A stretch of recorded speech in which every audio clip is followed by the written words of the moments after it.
ദൈവനാമം മഹത്വപ്പെടട്ടെ. ഏവർക്കും യേശുക്രിസ്തുവിൻ്റെ ധന്യനാമത്തിൽ സ്നേഹവന്ദനം. നാം വീണ്ടും ഒരു നോമ്പുകാലത്തിലൂടെ കടന്നു പോകുകയാണല്ലോ. ഓരോ നോമ്പുകാലത്തിൻ്റെയും പ്രധാന ലക്ഷ്യം ആത്മീയ വളർച്ചയാണ്.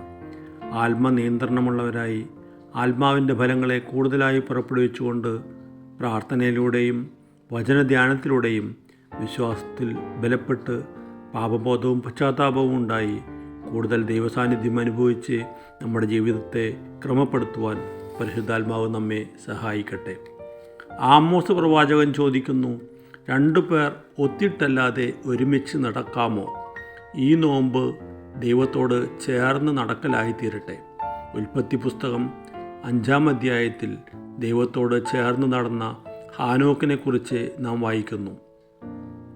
ഹാനോക്കിന് 65 വയസ്സായപ്പോൾ അവൻ മെതുശലഹിനെ ജനിപ്പിച്ചു. അതിനുശേഷം 300 വർഷം ദൈവത്തോട് കൂടെ നടക്കുകയും കുടുംബജീവിതം നയിക്കുകയും ചെയ്തു. പിന്നെ അവനെ ദൈവം എടുത്തുകൊണ്ടതിനാൽ കാണാതെയായി. ദൈവത്തോടുള്ള അടുപ്പം ഹാനോക്കിന് ഉണ്ടാകാൻ കാരണം എന്തായിരിക്കാം? ആ തലമുറയിൽ എങ്ങനെ ഇദ്ദേഹത്തിന് മാത്രം ദൈവത്തോടു കൂടെ നടക്കാൻ കഴിഞ്ഞു?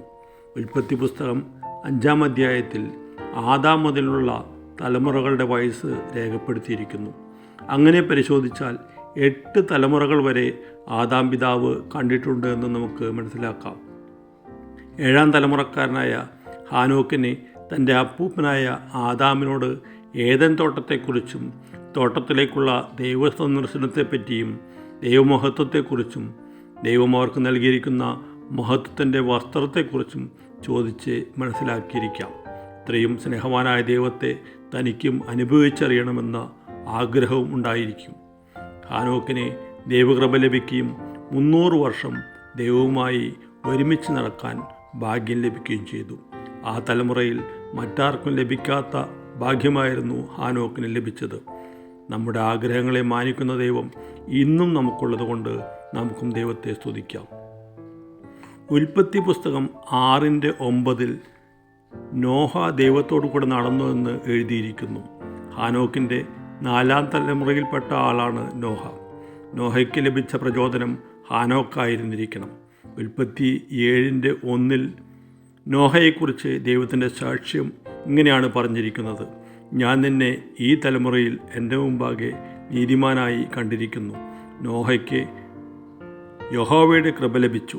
തൻ്റെ സഹോദരങ്ങളും കുടുംബങ്ങളും ആ തലമുറ മുഴുവൻ പ്രളയത്തിൽ നശിച്ചു പോയപ്പോൾ നോഹ ദൈവകൽപ്പന അനുസരിക്കുകയും പെട്ടകത്തിലൂടെ ജലപ്രളയത്തിൽ നിന്ന് രക്ഷപ്പെടുകയും ചെയ്തു.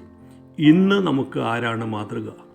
1 പത്രോസ് 2:21 ക്രിസ്തുവും നിങ്ങൾക്ക് വേണ്ടി കഷ്ടം അനുഭവിച്ചു, നിങ്ങൾ അവൻ്റെ കാൽച്ചുവട് പിന്തുടരുവാൻ ഒരു മാതൃക വെച്ചേച്ച് പോയിരിക്കുന്നു എന്ന് രേഖപ്പെടുത്തിയിരിക്കുന്നു.